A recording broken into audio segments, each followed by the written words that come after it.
بسم الله الرحمن الرحيم. الحمد لله رب العالمين،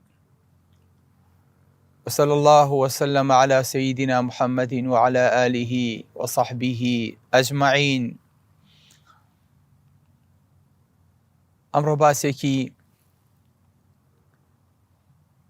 سادەیی و پێویستی خەزم و کەسوکارەکانی خۆمانەکەین. زانین لە کاتێکا لە دنیا دەرەچن ژیان چۆن بەڕێیەکەن و چۆن ژیان لای ئەوان سادا بێتەوە و چۆن پێویستیانەکەوێتە هەموو شتێک جیاواز لە پێداویستیەکانی ئینسان. پێغەمبەری خوا صلی الله علیه وسلم شەوێکیان عەرزی ئەبوو موەیهبەی کرد، فەرمووی: إني قد أمرت أن أستغفر لأهل البقيع فانطلق معي.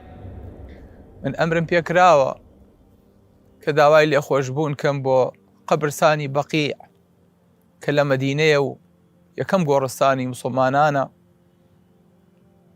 داوای لێخۆشبوونیان بۆ ئەەکەم، فەرمووە لەگەڵما. فەرمێ چووم لە خزمەتی پێغەمبەری خوایە صلی الله علیه وسلم.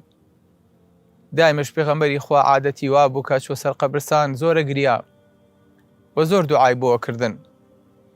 وا مامەڵەی لەگەڵ ئەو خەڵکەیە کرد کە ئەو خەڵکە خاوەنی پێداویستی تایبەتە، بەڵێ هاتووە ئێستاکەنە کۆمەڵە دیاری پێیە بۆ براکانی، کۆمەڵە هەدیەی پێیە، بەڵام هەدیەکان جیاواز لەوانەی ئێمە لە دنیای بەخشینەوە، جیاواز لە دەعوەتەکانی کێ ئێمە کە سفرۆخوانی بۆ ڕازێنینەوە.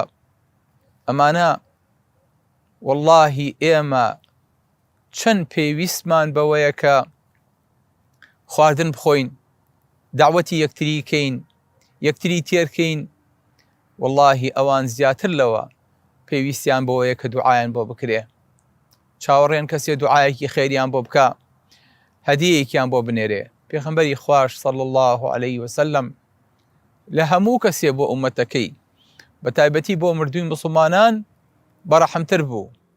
بۆ ئینسان کە لێ قەومێت و ئەمرێ دنیا بەجێهێڵێت، بۆ یەکەم جار یەکێک لەکانی لەبەرا داکەنێت، بۆ یەکەم جار یەکێکەی شووا، بۆ یەکەم جار یەکێ ئەم دیودی وەکات، جیاواز لە جاران.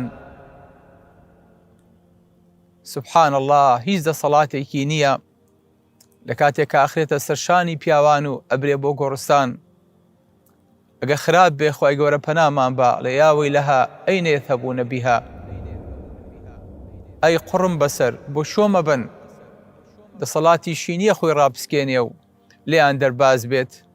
ئەگەر چاکیش بێ ئەڵێ قەدیمونی قەدیمونی، پێشم خەن، پەلە بکەن، هەنگاو هەڵگرن، زوو بمگەێنم مەنزڵگەی خۆم، زوو بم بنەوە بە ماڵەکەی خۆم. چونکە سبحان الله ئینسان لە ماڵی خۆیانە بە ئیسراحەت ناکا. ماڵەکە باشترین شوێنە. ئەم هەموو سەفەروات شوێیەکەی کورە ئەڵێ بەخوا بەس ماڵەکەی خۆم، ئەوەش ماڵەکەی خۆیەتی، بۆی ئەڵێ قەدیمونی، پێشم خەن، چکە ماڵەکەی خۆی زۆر شت هەیە چاوەڕێیەکات.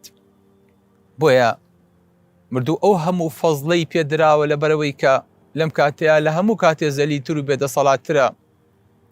بۆیە چی نوێژی لەسەرەکەیت، دوعای خێری بۆ ئەکەیت، بۆیە پاڕێیتەوە بە دڵێکی پاک، چۆن لە نوێژە بۆ خۆتە پاڕێیتەوە لە ئیهدینە الصراط المستەقیم. ئاواش بە دڵێکی پڕ لە سۆزەوە ئەڵێ اللهم اغفر له، اللهم ارحمه، اللهم اغفر لأبي سلمة وارفع درجته في المهديين واغفر لنا وله يا رب العالمين ووسع له في قبره ونوّر له فيه. پێغەمبەری خوا صلی الله علیه وسلم ئاوا دوعای بۆ ئەبوو سەلەمی سەحابەی خۆی کردەوە کە وەفاتی کردووە. بۆیە بە دڵێکی پڕ بە سۆزەوە دوعا بۆ مردۆکە کرێ.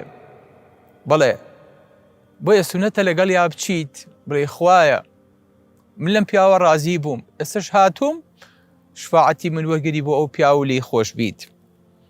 وەکو چۆن یەکێ لی بخۆمێ بێوێ بەرەو ڕووی مەلیکێکی گەورە بێتەوە کۆمەڵی خەڵک لەگەڵ خۆیان ئەبات لەو کاتەیە پێویستی بە هەموو کەسێکە.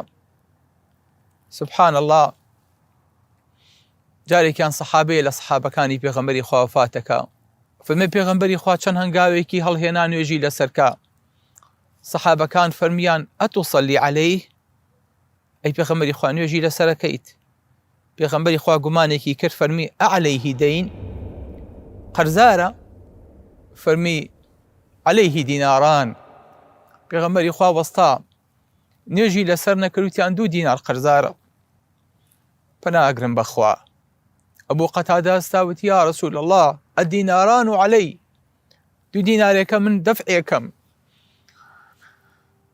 پێغەمبەری خوا ئەستا نوێژی لەسەر کرد، بەیانی کە ڕۆژ بووە و فەرمی یا ئەبا قەتادە ما فعل الدیناران، ئەی ئەبا قەتادە چی لە 2 دینارەکە کرد؟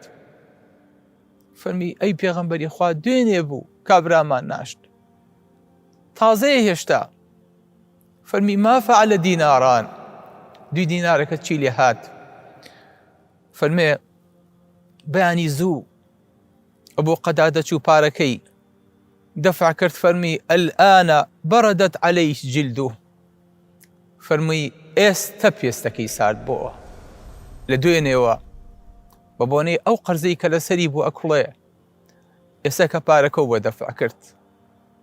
یعنی چاوەڕێ بووە ئەم مردووە لە گۆڕەکەی ئەسحابەیەکی پێغەمبەری خوا بووە صلی الله عەلەیه وسلم، چاوەڕێ بووە ئەبوو قەتادە 2 دینارەکەی بۆ باتەوە، هەتا وەکو 2 دینارەکەی لە کۆڵ نەکردوێتەوە ئەم لە سشنەکەی ڕزگاری نەبووە. کەسێکە بێ بە کەفیلی کەسێک چەند قورسە. حەدیثێکی سێرتان پێ بڵێم کە لەوانەیە زۆربەتان نەتان بیستە بێ و بەلاتانەوە غەریب بێ. پێغەمبەری خوا صلی الله عەلەیه وسلم فەرمێ إذا ولي أحدكم أخاه فليحسن كفنه فإنهم يبعثون في أكفانهم ويتزاورون في أكفانهم. فەرمێ هەر کەسێکتان براکەی مرد و کەوتە بەردەسی، با کفنێکی جوانی لەبەرکاو بیڕازێنێتەوە بۆ فإنهم يبعثون في أكفانهم، چونکە لە بەرگ و لە کفنەکەیان نازینەوە کرێنەوە لە ڕۆژی قیامەتە ويتزاورون في أكفانهم، سەردانی یەکتری شەکەن لە کفنەکانیان. سبحان الله، ئەم بەهباهەیە چییە؟ ئەم کفنە بوو بە چی؟ ئینسان لە ڕووی بێ سەردانی ماڵەکەی دراوسی پێ بکە، واتە مردووەکان لە ناو قەبرەکانە بەو کفنانەی کە لە بەریانەکەن. جا ئەم عالەمە چۆنە ئێمەتی ناگەین؟ حەدیثەکە صەحیحە، ئەم بەرگە قوماشە مردووەکان يتباهون بها. ئەڵێ سەیدی کفنەکەی من چەند جوانە، هەمووی ئەو خامەیە، ئەگەر بیدی بەم ناڵێکیش نایەوێت و لێ ڕازی نابێ، بەڵام سەیدی کە پێویستی ئەکەوێتە یەک پارچە قوماش کە لە دنیاە ئاوڕی بۆ نەداوەتەوە، هەرزانترین بێ ئەرزەشترین قوماش لە دنیاە کفنە، ئەو خامەیە، ئەو لە قیامەتە کە لە بەرێکرێ شانازی پێوە ئەکا لەناو هاوڕێکانیە. جلەکانی ئێستاکەنە کەشخە و جوانە، بە هەموو جلێکی دنیای ناگۆڕێتەوە، بۆیە سەردانی پێ ئەکا. بۆیە عولەمایانە فەرمون وەلا تەنسە نەسیبەکە منە الدونیا، بەشی خۆت لە دنیاە بیر نەچێ. هەندێ لە عولەمایانە فەرمون وەلا تەنسە کەفەنەکە منە الدونیا، بەشی تۆ لە دنیاە هەر کفنەکەیە، کفنەکەی خۆت بیر نەچێ، ئەو نە لەگەڵ خۆتا بەرە. بەڵێ ئەم بەرگە سبحان الله لەم هەموو بەرگەی دنیا احتاجی و کەوتە چی؟ احتاجی و کەوتە کفنێک. بەڵێ بەرگی دنیا هێندە کورت و کۆنە و بازاڕیە، چونگە ناگاتە گونی دێوانەکەی لێ عاریە. ئەڵێ بەرگی دنیا ئەو نە کورت خایەن و ئەو نە کورت هەڵهێن و ئەو نەبچووکە شۆڕ نابێتەوە بۆ خواردناوکو عەورەتی ئینسان داپۆشێ، بۆیە بینی دیوانە هەموو عەورەتی بە دەرەوەیە. من لە بێبەرگی مەخەم پرسی کە بۆچ ڕووتی، وتی ڕەبی من شێت بم ئەگەر شاد بم بە بەرگی عاریە. الله، کاتی خۆی مەخەیەک هەبووە شێت بووە، ڕوت و قوتیش بووە. سیری ئەم تعبیرەکە ئەڵێ من ڕۆژێکیان لە مەخەم پرسی، وتم مەخە ئەوە بۆچی کوڕم وا ڕوت و قوتیت؟ وتی ڕەبی من شێت بم ئەگەر شاد بم بە بەرگی عاریە. کورەوتی ئەو بەرگی لە دنیای ئێوە لەبەر یەکەن، ئەم بەرگە خوازراوە خۆی خۆتان نییە. کەی ئەمە بەرگی ئینسانە؟ منیش تاقەتی جلی ئیستیعارە و لەبەرکرا و قەرزم نییە، بۆیە جلی دنیا لەبەر ناکەم، چونکە ئەم جلە ئەمانەتە و قەرزاریە، لەبەرەوە حەزەکەم بەڕووتی بگەڕێم، شەرتە من شێت بم ئەگەر شاد بم. الله، لەو تعبیرە ئەڵێ حەقە من شێت بم ئەگەر بەم جل و بەرگە دڵم خۆش بێ، کە بە کاتی و موقەتە کراوەتە بەرم و هی خۆم نییە و دوای لە بەرم داکەن. ئەمە چی واڵێ؟ ئەمە شێتەکە واڵێ. ئەڵێ بۆیە ئامادە نیم ئەم بەرگە لە بەرکەم. خەلعەتی تەشریفی هەر کەس بێچیە غەیری کەفەن، هەر ئەوە هەم فاخرە و بۆ ئاخرە و یەکجاریە. بێڵێنەوە خەلعەتی تەشریفی، خەلعەتی تەشریفی هەر کەس بێچیە غەیری کەفەن، هەر ئەوە هەم فاخرە و بۆ ئاخرە و یەکجاریە. بەڵێ ئەم کفنە ئەبێ بۆ بەرگە جوانەی کە دەبەری ئینسانی مسلمانێک بە سپێتی ئەکرێ، ئەگەر ڕۆحەسپیەکەشی خوای گەورە ڕەحیمی پێ بکات، هەمان بەرگی پێ ببەخشرێ و لەبەر بکرێ. ئەمە ئەبێ بۆ بەرگەی کە هەم فاخرە و ئەبێ بە جلی گرانبەها و جلی پاشاکان و جوانترین جلێک کە مردووی لە بەرگیکە، هەم فاخرە و بۆ ئاخرە و یەکجاریە. الله، بەڵێ خۆشەویستەکانم، خوا دنیایەک ئەمە قیمەتی بێ، ئەمە کۆتایی و سەرنجامەکەی بێ، ئەمە دەستکەوت و ئەمە ئەو هەموو جان تاوجل و بەرگ و پێداویستیە بێ کە لەگەڵ خۆتایی بیت، هیچ دەسەڵاتێکە نەبێ، تەنانەت نەتوانی کفنەکەش لەبەر خۆ بکەیت، پێویستە کابرایەکت لەبەرت کا.